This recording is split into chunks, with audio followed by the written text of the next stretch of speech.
5, 4, 3, 2, 1. I'm John Miglosh for the WDMA and the International Society for Strategic Marketing. I'm going to be going over to the Postal Customer Council, or whatever it is, PCC meeting today. I'm really excited. I'm going to hear about the Postal Services Education Initiative, and I'm hoping to help out with that. But I ran across this article over the weekend called What is RFM? And I remember doing a DMA speech where no one knew what RFM was, which is funny because the Direct Mail Marketing Association, the original name, marketers, I think, everybody would have known. But it's recency, frequency, monetary. This is a fairly nice article from Hotel Resource explaining how RFM can work for you. The problem is that there's some caveats, and I'm going to talk about those today from my book, Spinning Straw into Gold, the science magic, really magic of turning money into data into money. Money into data is easy. Everybody does that. Okay, so if you're suffering from stagnant growth and profit erosion, if we can harness this, you will win, okay? First of all, let's just think about RFM. So a lot of books will tell you to take your customers, this is your customers, and you just score them, divide them into 20%, five parts, and you go 5, 4, 3, 2, 1. The trouble is that then you got a 1 and a 2 in here, and maybe even a 3. Three of those sections only bought once. How you split them into 1s, 2s, and 3s, I have no idea. So we did it differently. We took the 1s and gave them a 1, took the 2s and gave them a 2. Anyway, and it goes up. And it's logarithmic. This represents 20%. Actually, this represents 20% of the orders, 20%, 20%, 20%, 20%. And sometimes it's 60% of the customers represent 20% of your life-to-date orders. Okay, but, that's the basic idea. The basic idea is you don't want to mess around with giving, an 18 and 18 and a 19 and 19 and a 20 and 20. You want to have, a 5 plus that gets a 5 or 10 plus or whatever. And there's math, and we can talk about that, but I don't want to talk about it. Okay, so if you were running a company and you said, gee, I don't think I can afford to mail all my customers, what am I going to do? One way to do it is to say, I'm going to only mail the multi-buyers. And the way you do that is you cut out all the one-time buyers. And there are people who've run companies just like that. Now, you wake up in the middle of the night and you think, gee, but some of these one-time buyers spent a whole heck of a lot of money, and some of these multi-buyers didn't spend much of any money. You say, you know what, I ought to take into account another piece, which is how much did they spend? And so then we add monetary scores, and it's the same idea. The big spenders get a 5 and the little spenders get a 1, okay? And so now we've got the monetary scores up here, okay? And we say, okay, now I can cut out, these guys are multi-buyers. See, they got a 3 in the frequency, but they got only a 1 in the money. So let's get rid of them. And that makes a lot of sense, right? And so and we also say, oh, well, these guys only bought once, but they spent a lot of money. So let's mail them. You see how we get this kind of cross pattern going here? The cross pattern, it's finding the line between the two. So the first principle that we have with RFM is the more variables, the better. And in general, that's true. And it's true in RFM. Now, here's the trouble. The trouble is when you actually three-dimensionally graph what a customer file looks like. This is an actual customer file, okay? And these are the 111s. And there's about 200,000 plus of those, and there's about nothing of the rest of them, right? Here we've got a, this is actually, revenue, monetary. Okay, so you got a little bit, you got a couple of squares in here, but these are basically dead. They bought once or twice, and they didn't spend much. And that's where all the count is on a 300,000 name file. And all of these high rollers, they're basically nothing. Okay? So, what's wrong with RFM? Well, the problem is, if you think about that, if we're going to just cut off that one-time buyer, now they did have some interest, right? You got to ask yourself, well, is a one-time buyer that we've mailed a few times and didn't call us back, is a one-time buyer like that worth more or less than a rented name or a prospect or a mass media or Inquirer or a Google click?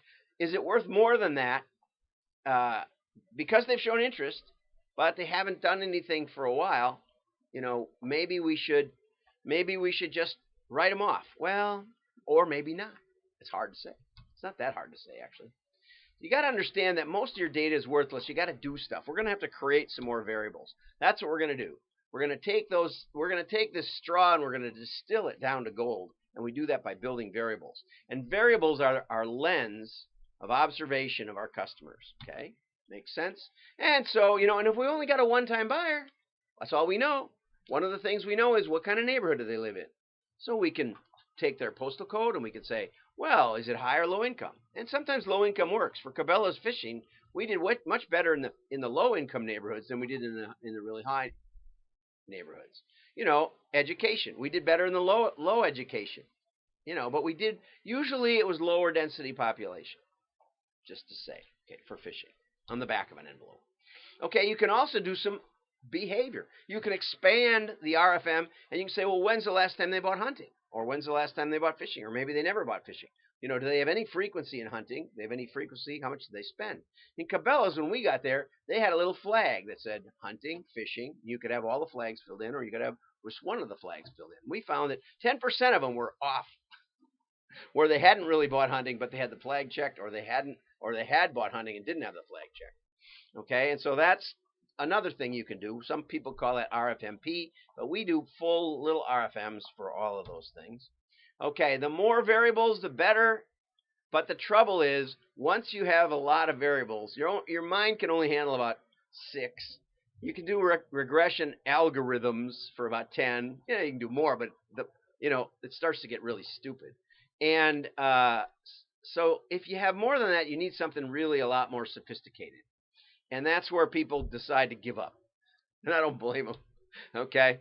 But what we do here is we have a system that breaks your customer file into little boxes. And we can actually see groups of customers that have a lot of orders and never bought anything. Maybe they had a lot of returns. For Bullock & Jones, which is a clothing store, we found that we could predict the customers that were going to be high returners. And cutting them out was a great thing because they were worse than the non-responders. Okay, so that's what these blue guys are that we aren't going to mail. But there's one-time buyers. In Baseball Express, we had one-time buyers that maybe bought line chalk. That's a baseball catalog. Line chalk meant they had a baseball diamond. And not only would we mail them forever, but we would call them because they were business to business. And Baseball Express went from about $5 million in sales to $10 million in sales just by really focusing on that business to business and finding those people out here in the one-time buyers who just, a bag of lime chalk cost nothing, or rosin bags cost nothing. But so they had low monetary, low frequency, but they were worth going after. See, that makes sense. So here's this kind of shows you what happens in RFM. This is a test we did, I think, with Cabela's. And the RFM is just basically flat. There isn't that much difference between the best buyers and the worst buyers. Whereas we took, because of our logarithmic kind of scale, we could find the really good buyers. And again, in Cabela's, there were a lot of B2B in there that they didn't know about. And we move them all over to one side. And then, we run out of gas and we know exactly where to stop. And that's where it goes. Dismiss. Somebody's calling me, probably nobody these days. Takes magic. If you remember Cabela's big catalog, we did this little model. We showed them that the way they were thinking of it with RFM, they were going to stop right here. And we said, you know what? There's more profit to be had. And if you just go to, not even to break even, but you just go a little beyond there, you can mail twice the circulation, which they ended up doing after the first time. The second time they listened to us. The first time they didn't. Okay, we helped them with that. And the other thing that a lot more variables helps you is, like with B&J, every time we pulled, they were going against their RFM, and they said we always found 20% more names. We also got them into several other mini catalogs. Same with most of these things. iWire's, Adobe, Cabela's.